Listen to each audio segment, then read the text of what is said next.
Good morning and welcome to the First Unitarian Society of Madison. My name is Kelly and I am one of the ministers here. My pronouns are he, him, and his. Today I am joined by the worship team of Linda Warren and Daniel Carnes. Special thanks to all those volunteering in many roles today, to our greeters, our ushers, our hospitality providers, our lay ministers, our sound technicians, and very special thanks and welcome to Terry Felton for sharing the gift of music with us today. At First Unitarian Society, we question boldly, listen humbly, grow spiritually, act courageously, and love unapologetically. If you are visiting us today, welcome. We are so very glad that you are with us. If you would like more information about First Unitarian Society, please stop by the welcome table, which is located in the Commons, just through those doors and immediately to the left, just past the elevator. We hope that you will be able to stay and to join us for coffee hour immediately after this service, also in the Commons. For those connecting with us virtually today, we are glad that you are with us as well. We hope that you will be able to take a moment and watch the announcement slides after today's service to learn about upcoming programs and activities. And now I invite you to join me in a moment of silence as we center ourselves and bring ourselves fully into this time, joining together once again in community.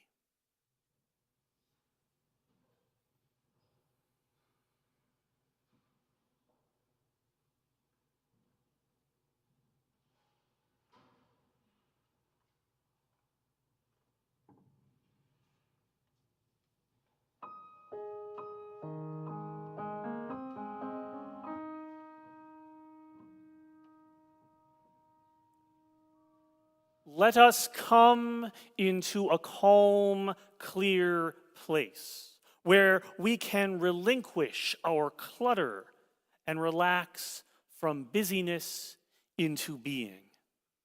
Let us settle into that clean, clear place where the earth supports our bodies and the community lifts our spirits, where we can breathe in peace and center ourselves in love. Let this be a place of warm and gentle silence, the silence that soothes and comforts the wounded, the silence that yields insight into heart and soul, the silence that calms, the silence that listens, the silence that speaks, the silence that renews. Let this be a place of warm and gentle silence, our calm, clear place where our hearts can open and our thoughts can expand beyond the cobwebs of convention into the creative flow of infinity. And now I invite you to rise in all the ways that we do, and join me in the words of aspiration for the kindling of our chalice flame.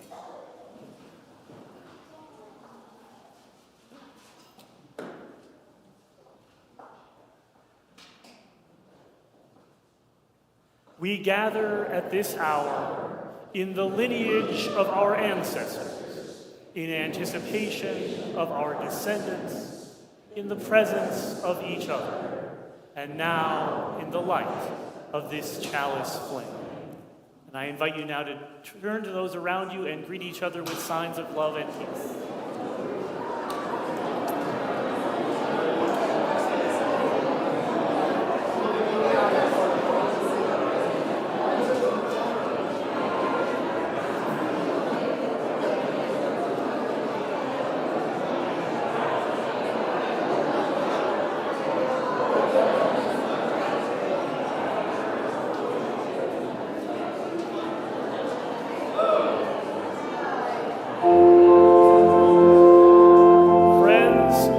Sing together, shall we? Our opening hymn is number 108, My Life Flows On in Endless Song, 108.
a story for you today that comes to us from the Buddhist tradition. It goes like this. Once upon a time, there was a deer. And this deer was a pretty wise animal, as animals go. It did a good job paying attention to the world around it and thinking carefully about what the things it observed meant. Should I come up? All right. I'm glad I haven't. See, here's the secret. When I don't have an audience down here, I move around. But if you're here, I get to sit down. So, here's what's happening. To catch you up, there's a deer, right? And it's a wise animal. And one day it was out in the woods. It was out in the woods looking for things to eat. And it came upon a tree that it had visited before. And this tree had good fruit that it enjoyed eating. What sort of fruit do you think the tree should have? Yeah. Mangoes. A delicious choice. So it was a mango tree. It came to the mango tree, and it had gotten mangoes from this tree before. And it noticed, as it approached the tree, that there were some mangoes scattered around the base of the tree. You know, like happens, fruit gets ripe, it falls, the deer eats it. That's the way it works. But it noticed that there were like more mangoes than usual. A lot. And then it also noticed that there were some other fruit there too. There was like a couple of peaches, and there were some, yes, Leo, and some cherries, and some strawberries, and some boba. Sure, why not? And some coconuts. Yeah, it was just a very busy tree today. A lot of strangely abundant fruit, yes. And jackfruit. Oh, yeah. We're maintaining the tropical theme. Yes, Val.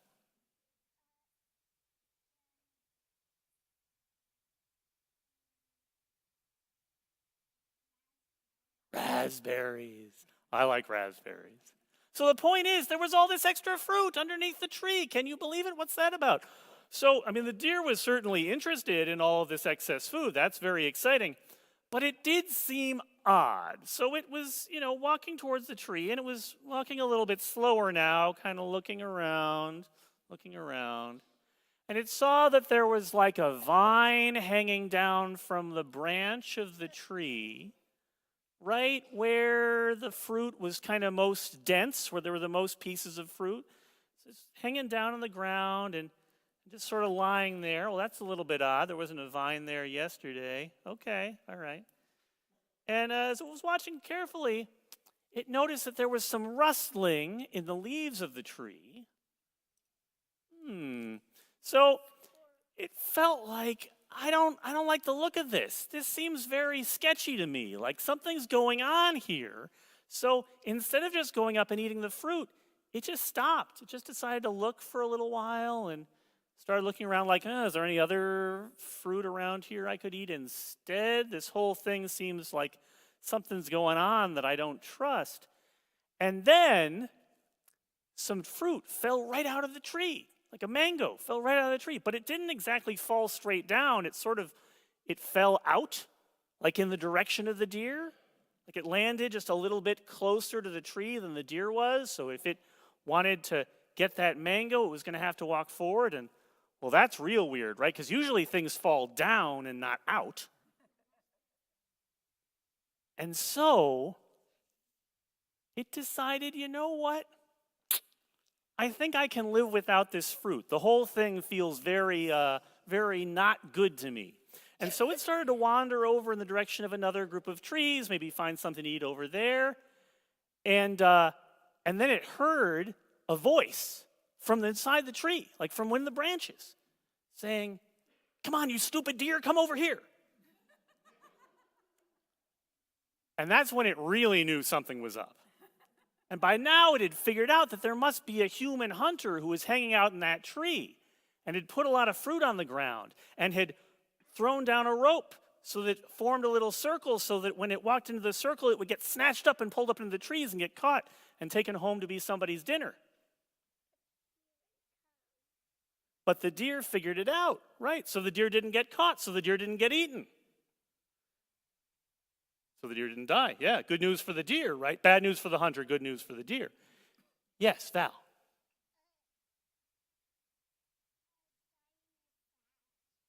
Yeah, dying is sad, I agree. I'm glad the deer didn't die. So, yes. Yeah. Why not cut out the middle deer, right? Eat the fruit. There's something about caloric density and protein content that we have to resolve. But yes, I agree. It seems like maybe, especially this story presumably takes place in India because it's a very old Buddhist story. Most of the very old Buddhist stories take place in India. India is a great place for having a vegetable-based diet. You've got lots of opportunities there. It's not like Northern Europe where there's really a problem if you want to eat vegetarian. So yeah, it seems like maybe there's a solution to this problem that the hunter has not thought of. Maybe this will be the impetus, right, for the hunter to make a change in their dietary plan. But so besides the possibility of moving towards a plant-based diet, what lesson might we take from this story? What do you think? Any thoughts? Leo?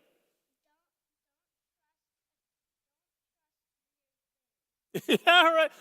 Maybe think critically about like if something's really different than usual, like why might that be? And is there an explanation? Is there something I should be concerned about? Yeah.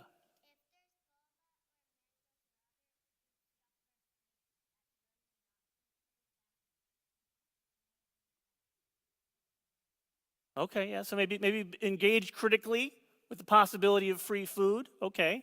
It's not, I wouldn't say it's always the case that it's a scam, but you gotta be, we must have our wits about us in this era, right? Okay. If you find gum on the floor, don't eat it. I definitely agree with that one. Val.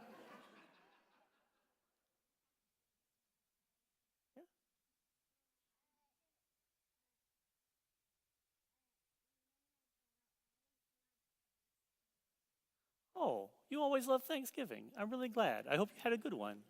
Yeah. Well, here's one more thing, because I think that it's just building on what you already said, right? That the reason that the deer didn't get caught and didn't become somebody's dinner is that it was paying attention to the world around it and thinking about what was going on and looking and watching and listening and otherwise just not doing what it usually did, being willing to do something different if something different was happening around it. Being adaptive. Very good. I like that word. So, we are not going to send you to your classes today because there are no classes today. So you get to stay wheresoever your families decide that it is best for you to be. I hope you enjoy being in wherever that place is. And thank you for listening to my story.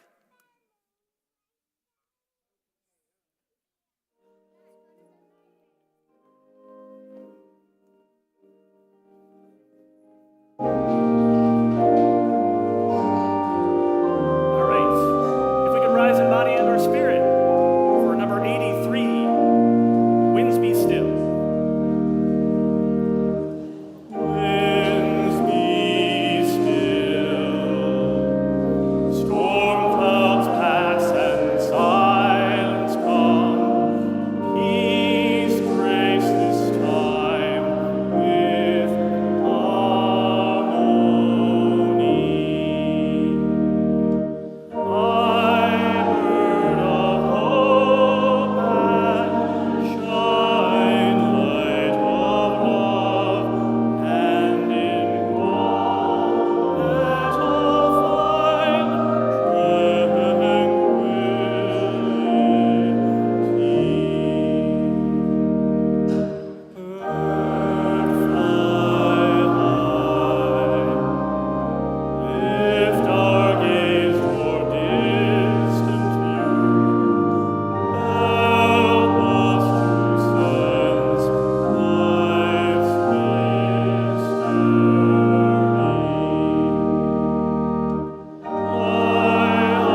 Today's inspiration comes from my esteemed senior colleague, Victoria Safford.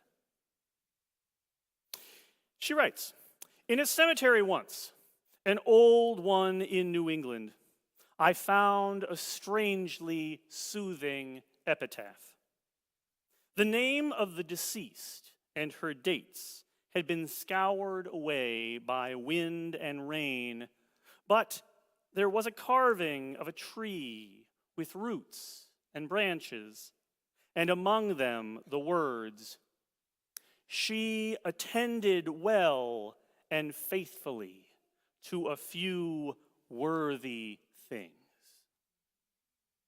At first, this seemed to me a little meager, a little stingy on the part of her survivors, but I wrote it down and have thought about it since. And now I can't imagine a more proud or satisfying legacy. She attended well and faithfully to a few worthy things.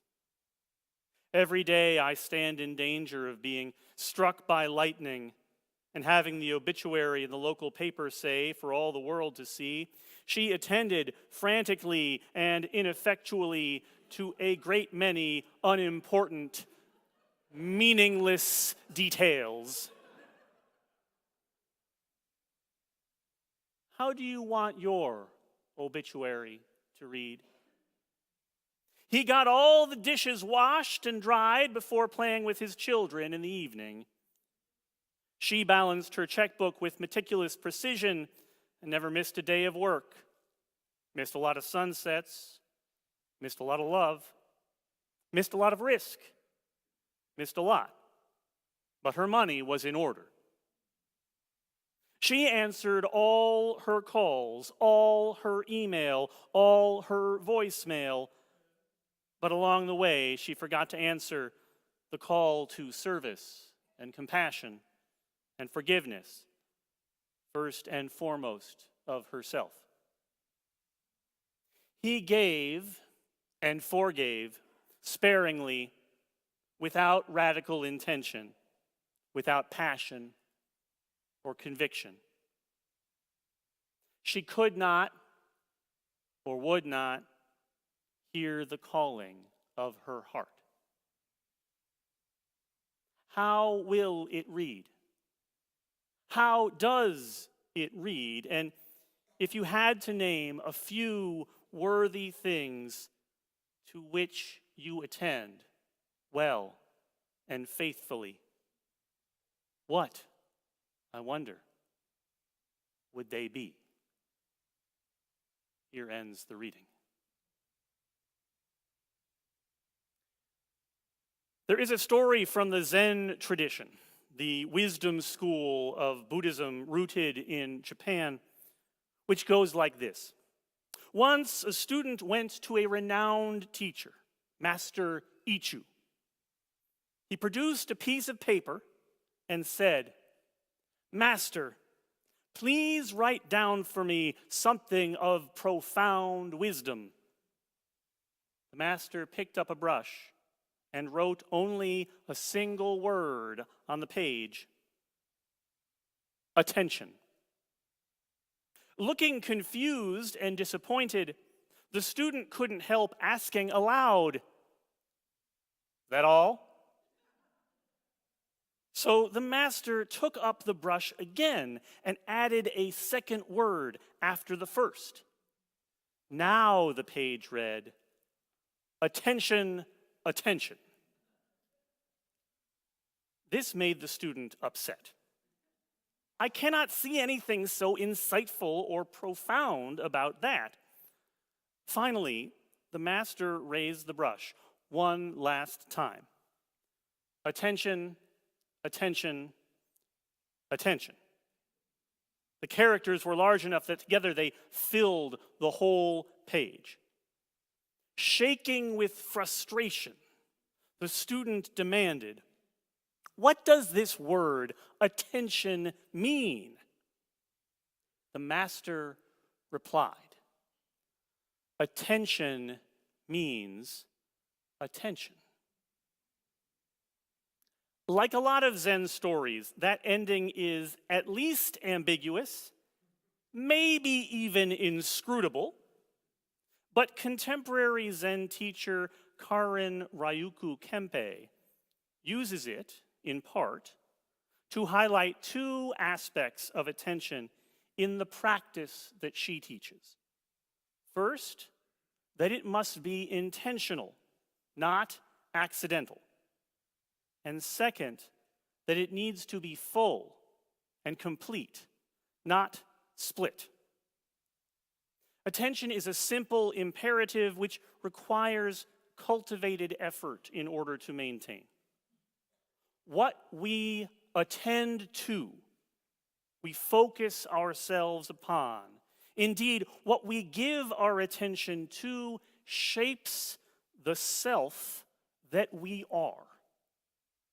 And yet, if you are anything like me, you may find that more often than you would like, your attention is drawn in one direction and then another and another, rather than being trained on a chosen focus with intentionality.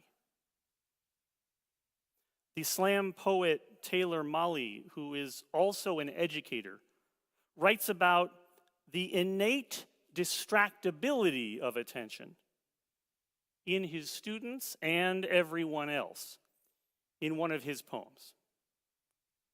A grand piano wrapped in quilted pads by movers, tied up with canvas straps like classical music's birthday gift to the criminally insane, is gently nudged without its legs out an 8th floor window on 62nd Street.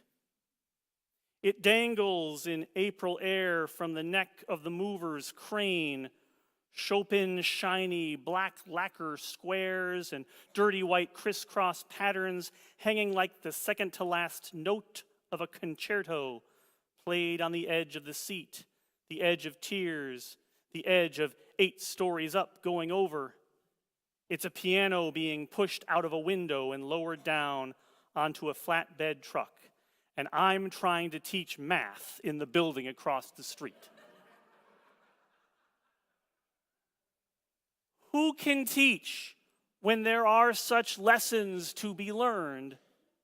All the greatest common factors are delivered by long-necked cranes and flatbed trucks, or come through everything, even air, like snow. Who can teach when there are such lessons to be learned?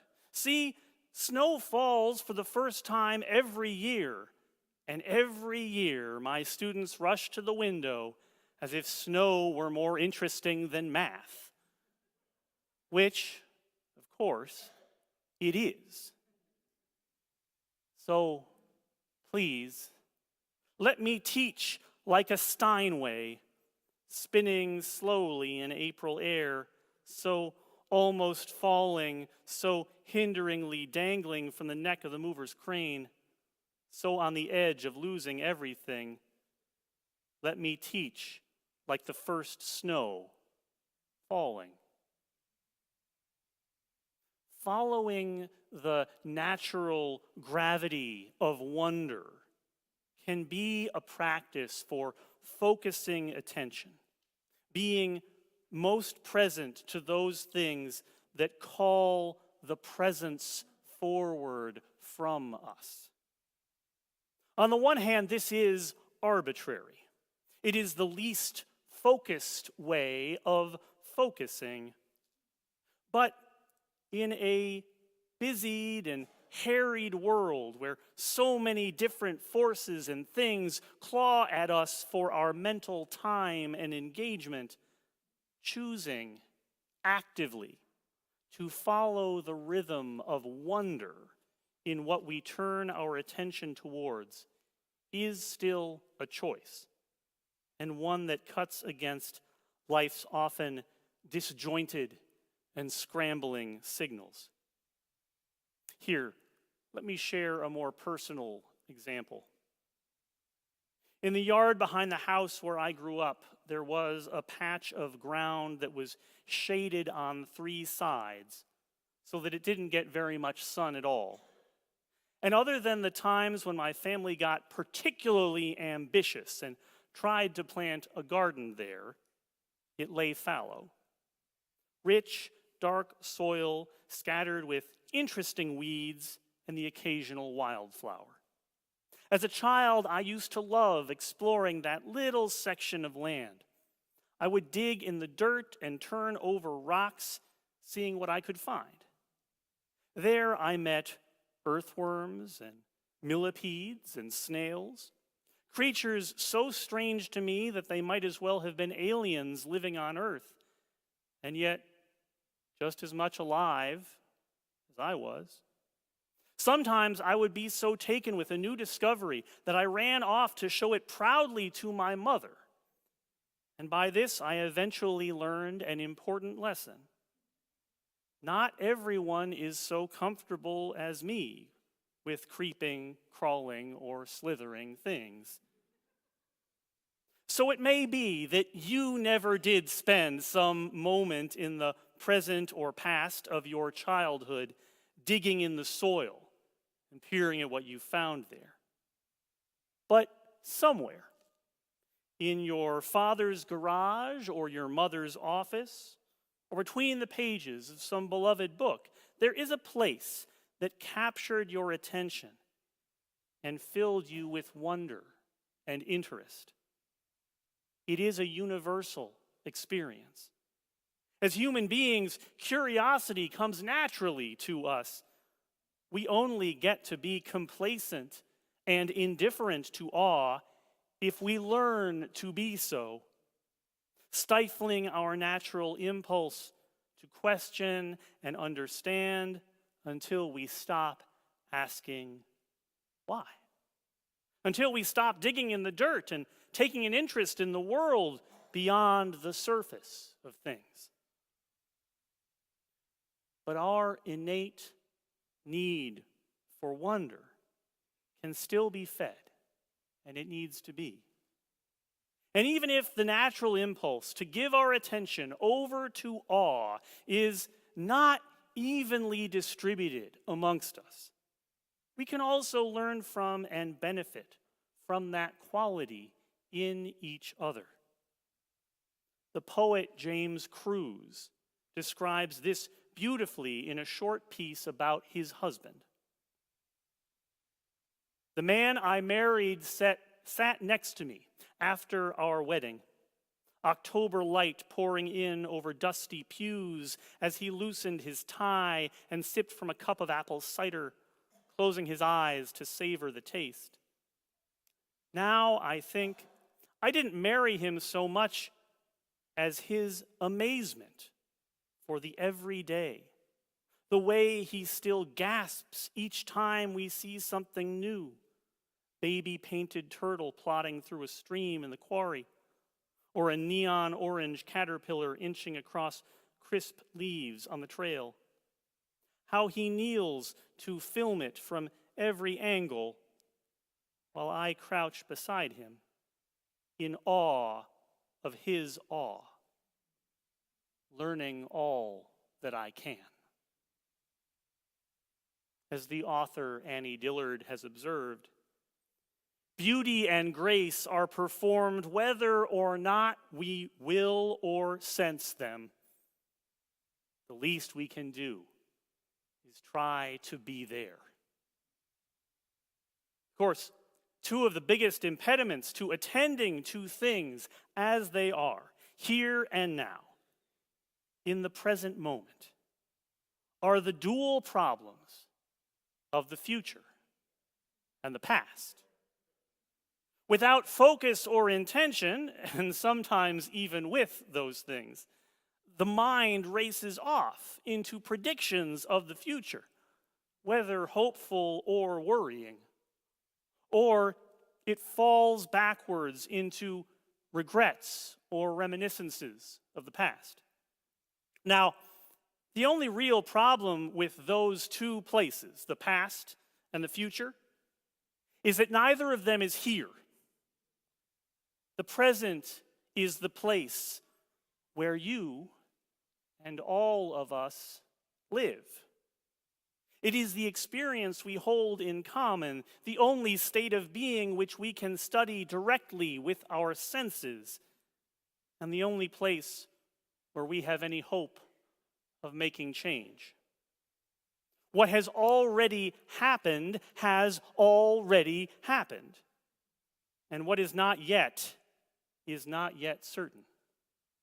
All that we have is now. So it is quite worthy, I think, of our attention. A century ago, a university professor visited the Zen master Nan-in to ask him questions about his teaching. As the two sat down to talk, Nan-in served tea. He began by pouring his guest's cup, and after it was filled, he continued to pour until it overflowed. The hot tea crested the top of the cup and spilled out over the surface of the long table, spreading from there over the second edge. It began to soak into the floor mat, and still the master continued to pour. His guest was struck dumb at first with surprise, and then he kept his tongue because he knew the teacher's reputation. Whatever he was doing must be for some purpose. And he tried to puzzle it out rather than speak up and admit that he did not understand. But after enough time and enough tea had passed, the learned scholar could no longer help himself. "It's overfull," he said. "No more will go in." "Like this cup," Nan-in said. "You are full of your own experiences, opinions, and speculations. How can I show you Zen unless you first empty your cup?" Worry, regret, nostalgia, even dreaming. All of these can fill our cup so full that we cannot attend effectively to the experience of now. I would ask you to take a moment to check in on your own level here. Is your cup half full? At the brim? Overflowing? What space is there in you now to receive something new? Where in the cluttered attic of your mind might you be able to make room for fresh understanding and to free up focus for the temperature of the air surrounding you, the light through the windows, the sound of the breaths drawing in and out all around you? Of course, it should not go unacknowledged that one of the other natural barriers to turning our attention consistently to the present and focusing on it comes whenever the present feels painful or frightening. It is hard to stay in the moment without fleeing into the future or the past, even though each new moment is the consequence of the sum of the past. And right now is the opportunity we are given to affect what the future will be. Some years ago, my friend, Reverend Joan Amaral, invited me to be the guest at the North Shore Zen Center, which she leads, just a few blocks away from the congregation that I was serving at the time. I spent a Saturday morning with their community and got to share in their practice. After extended sessions of seated and walking meditation and the sharing of a ritual and chanting specific for the holiday that I'd been invited for, there was still one part of the practice for me to join in with before we all shared a meal together. This was the practice of cleaning the zendo, the religious space. Each of us had a part to play in the sweeping, dusting, straightening. And what struck me about this was the coincidence, or perhaps it was quite natural, of the way in which I often try to clear my mind of stray thought when I'm trying to still myself, to meditate. I picture myself in my mind's eye, cleaning out the room of my mind. This is not because I find cleaning to be a deeply calming activity. Ask any member of my family, and they will tell you I do not. But when I meditate or attempt to do so, I am trying to unclutter my thoughts enough so that I can pay attention to the current moment.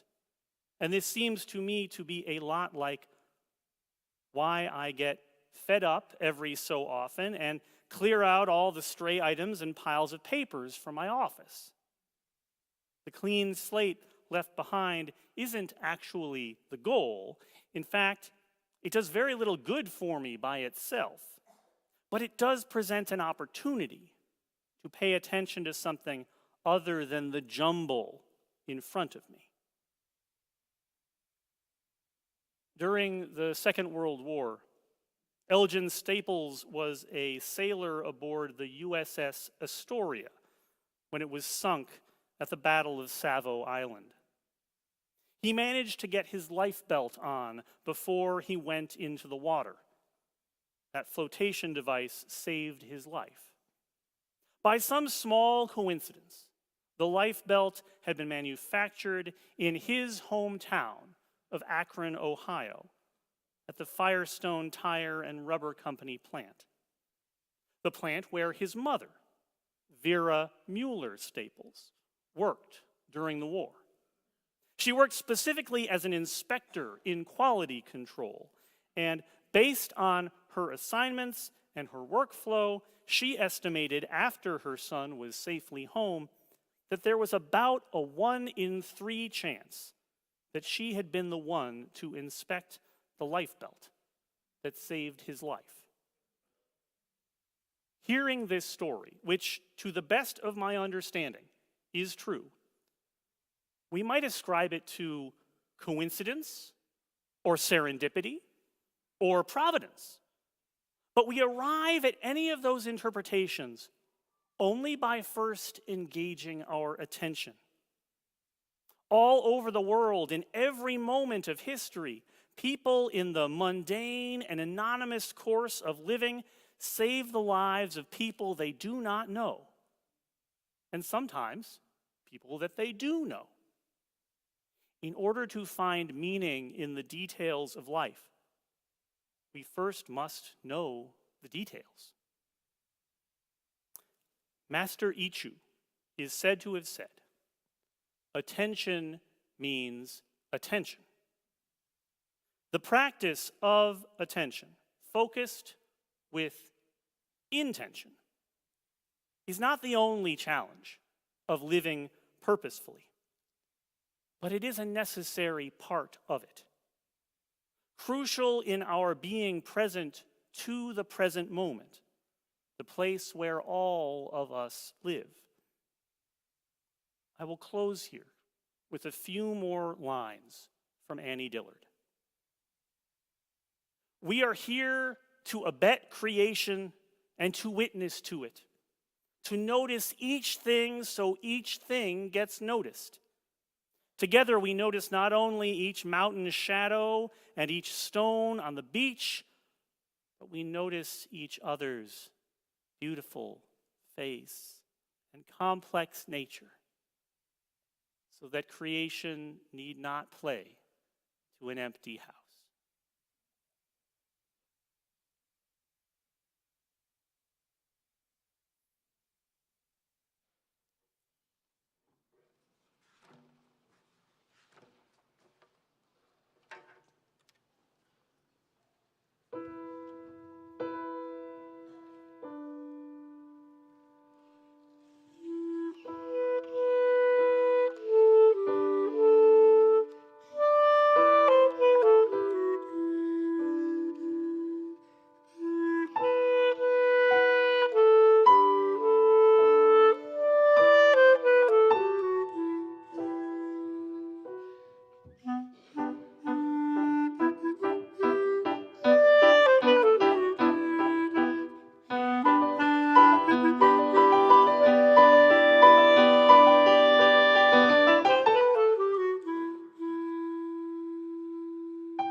Thank you so much for that beautiful music.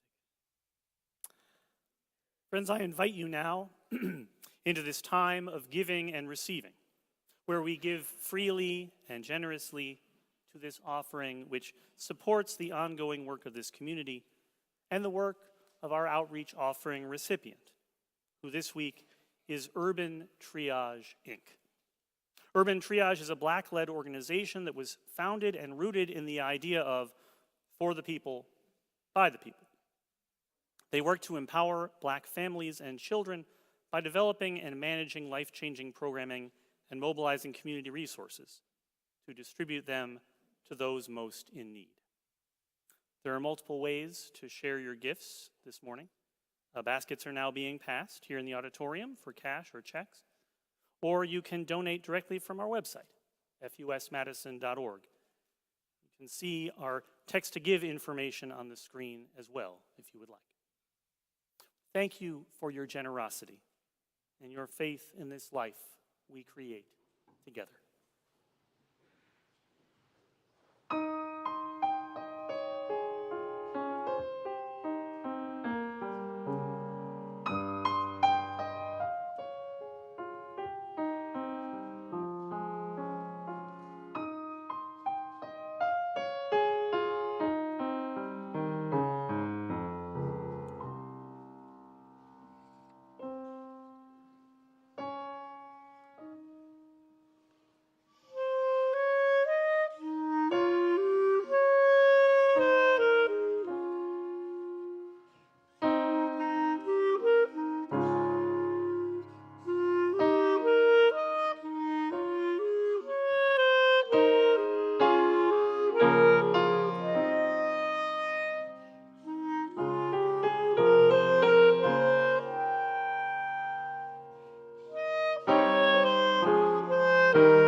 Each week we gather, carrying in our hearts the joys and the losses of our days.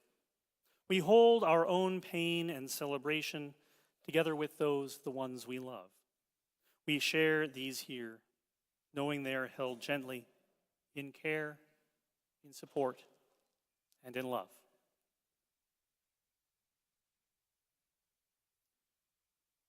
We light a candle for all of those who feel isolated by grief, by chronic pain, by mental illness, and all others who are alone and lonely. To you we extend our compassionate hearts.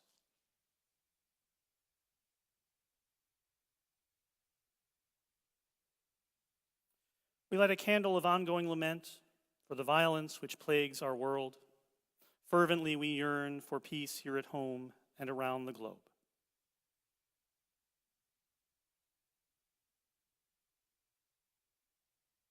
And we light a candle for all of those joys and sorrows, hopes and dreams that remain unspoken in the silent sanctuaries of our hearts. I invite you now to turn with me, both inward and outward, as we enter together into an attitude of meditation and of prayer with these words from Father Austin Fleming. Spirit of the living God, turn our faces to the east to look for your presence. Turn our faces in any and every direction from which you draw near to us. Teach us to look for you in places we would not expect to find you. Teach us to find you in places so well known to us that we now fail to see you there. Help us to see you in every guest we entertain. Let the beauty of a rose, of any bloom, reveal your presence to us.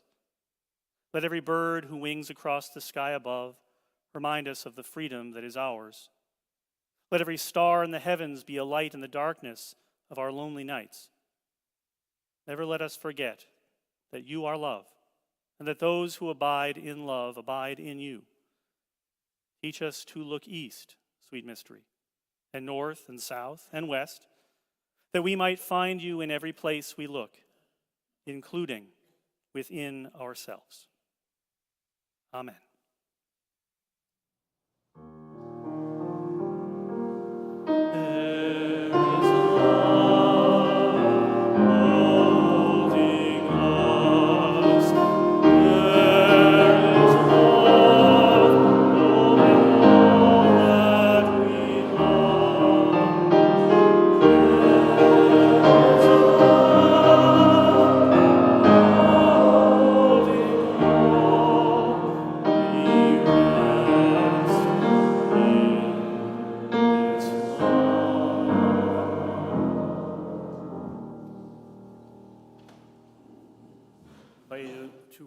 One more time in body and or spirit. Join me in hymn number 92 in your silver and gray hymnal, Mysterious Presence, Source of All. 9-2.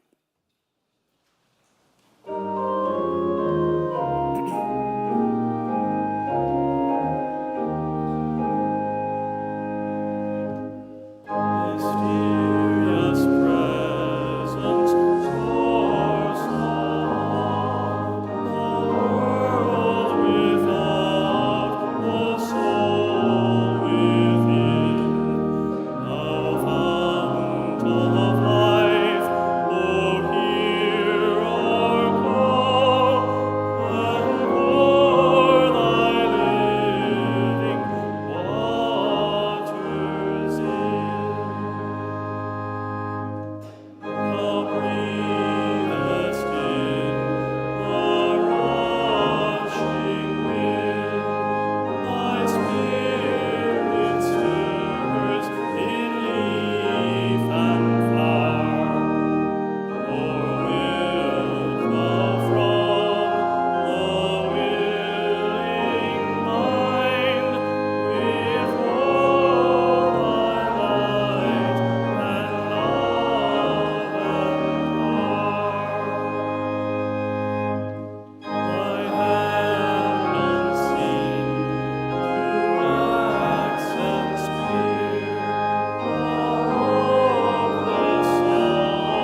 There is, finally, only one thing required of us.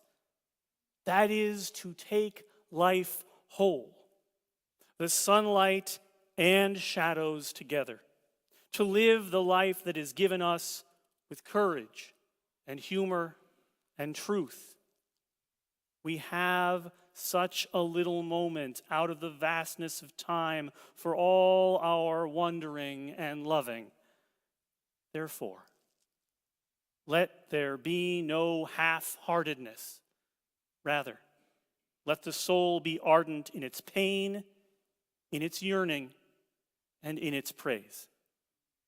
Then shall peace enfold our days, and glory shall not fade from our lives. Blessed be. Go in peace, and please be at rest for the postlude.